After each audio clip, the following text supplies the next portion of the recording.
good morning, it's day 181. I was up on the roof, as well as this roof too. So at the moment, our goal today is to physically get... Don't forget, I need your bank details. I'm glad you find that funny. Can't pay you with no bank details. So yeah, this one here, we're going to be form working all the way around this building, all the way around, like we did on this one here. So we can concrete the 4-inch pelmet that goes around plinth, whatever you want to call it. As I said yesterday, that's to basically stop the water. If there is a gush of water down onto the roof and the wind blowing that way, it just stops it going flying off the other side. So we're going to get that round that building. This one is now, I would say, 3/4 finished. We've actually got 3 labourers mixing and getting concrete up. We've got 2 masons working on the front pouring, and we've already started deboxing around the front. So let's go around and I'll show you. We de-nailed in here, I de-nailed in here last night as well. I've never seen a place with so many bloody nails. And the trouble is here, everything rusts. If you don't get them out quick, they rust and then you can't get them out. So you have to drill them out. Otherwise, you leave them in and they create orangey brown marks all over anything you put on the wall. So this is now what it looks like from the front. As you can see, it's unboxed, little concrete plinth going around.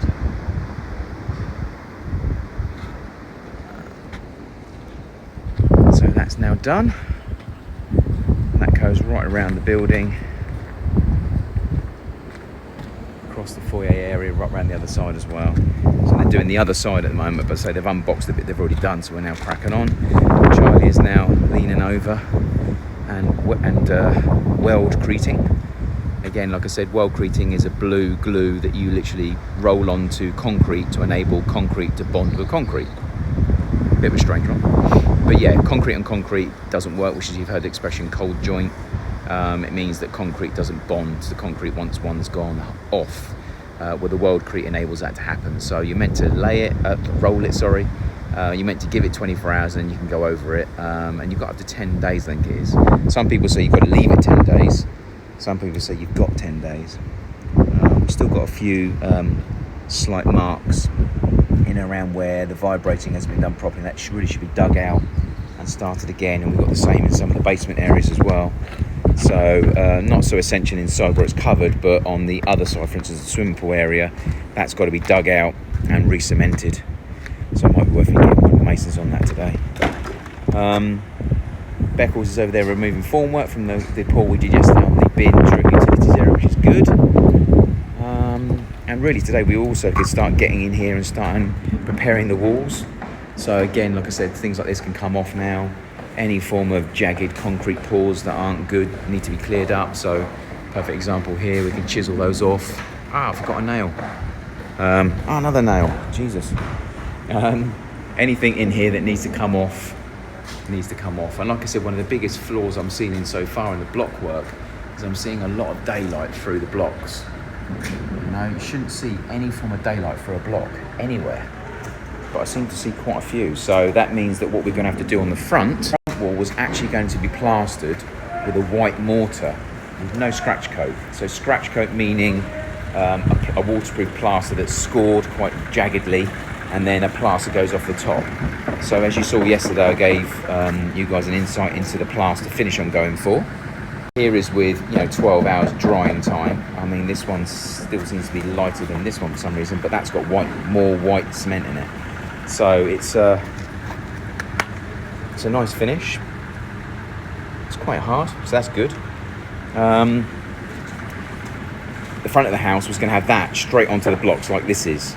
But because I've got so many holes in the block work, and I don't mean holes like this, as in between the mortar gaps, here's a perfect example. I want to make sure that every single, because that side, the road side, is where the brutal wind and rain batters. So I'm very mindful, if we just rely on one set of plaster, it's not going to give the protection that it needs to give. So my thought process is scratch coat the front of the building to give it an extra support, an extra coverage, and then go over it with the actual white plaster. That's my thought. It does mean extra cost, it doesn't mean extra money, It does mean extra time, but I think it's probably what we should do. If the block work was done well, then we don't really need to do that, but I'm not getting a good feeling. I'm seeing too much gaps and light, so I think that's what we need to do. So I need to get a price to do it. I think it's going to be about 1,000 Bayesian, and it's probably in time, and it's probably going to cost around about, I don't know, hazard a guess, I'd say probably around about 1,000 in material, so 2,000 Bayesian, and a couple of days work just to make sure that we're completely watertight and we've got no leakages. I think it's worth it. As I showed yesterday, just a few examples. And look at the hole through there. You can see the gaps here. You've got a hole up there, look. They've got mortar, not really across the beam properly. I mean, there I can't even see mortar there. I'm sure there is mortar, but I can't see anything. You've got blocks that are cracking, gaps. You can't even see daylight here, but if through the other side I showed you those, you've got daylight through here and daylight through here. So that you certainly shouldn't have any form of daylight, that's for sure. So yeah, I'm mindful at the moment, when the wind is up in Barbados and the rain is up in Barbados, it is up. And the other thing that you can't see as well is when there isn't any block holes bashed through, you're restricted. I mean, you can see light through this one, for instance. You can just see it through here. You can just catch light coming through. So, and then you've got things like this that are blown through and you can see the other side, which is absolutely great, but you don't get to see the other side on a lot of block. So, as I said, on these two here, if I didn't actually see these two holes through here, you wouldn't get to see that light through there, look. You wouldn't get to see the light through there. So how many other holes are there on the other side of the blocks throughout the whole of the house? So I think, I know I'm going around in circles, but I think it'd be worth us getting that done. And here's a perfect example, look. See the light through there? There's light shining straight through. So how many of those have I got across the whole of the front of the house?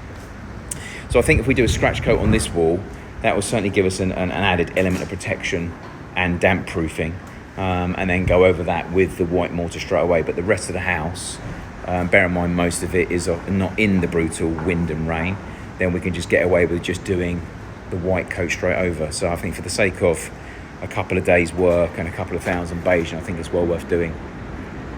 That's my initial thought. Other than that, obviously we're still counting down to getting these props down. So Saturday is approaching, we're on Wednesday today. Only a few more days and we can start putting stuff down. That really can't come soon enough.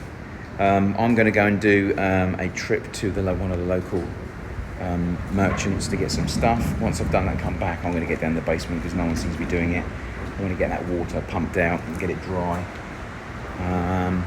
So that can start also de-smelling as well, because you know what it's like with water.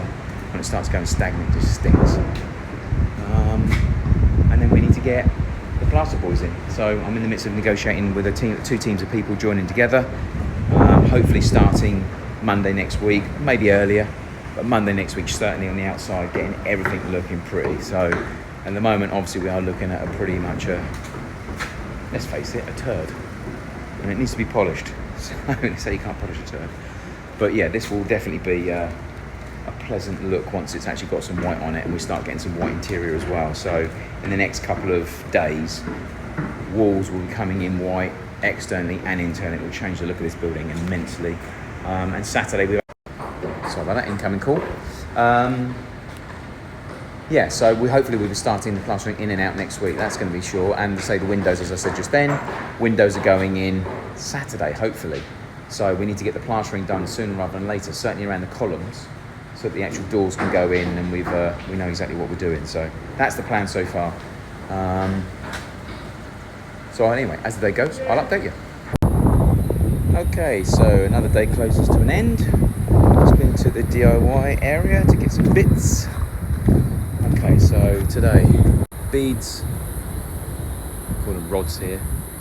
Rods on the ends with lines pulled all the way along so we can start plastering tomorrow. Weld Crete all along the front, although I say we probably need a little bit more on that, it's not very bright in inside the building. Not a great deal took place in here today, but over the road, the pelmet, 4-inch pelmet all the way around, was boxed up and poured, so that's all been done. The ply's been taken to the container, although they've not done the rest of the wood. Need to get that done tomorrow. Mixer's been taken away and a new mixer's been delivered, but we've had it put over the road. We've set out, you can't really see it in the dark, but we've set out all the orange on the floor there for the garage. So the garage is going to start in the next couple of days. The only thing that's really stopping us doing that is, unfortunately, the suck well. So we need to get the well drilled out sooner rather than later. So at the moment we're at the beckoning call of the person that we've got doing it. So we're waiting on them. So yeah, still quite a lot happened today. We had a lot of concrete taken up. We finished off up there. So as far as I'm aware, all the front has been done around here. All the way down the side's been done. And then this was boxed up and this was poured as well. I don't know how they got on with this. I don't know if they managed to finish it or not. But we'll go up there and have a look in a minute, see if they managed to finish it. But other than that, another day in Barbados over and out.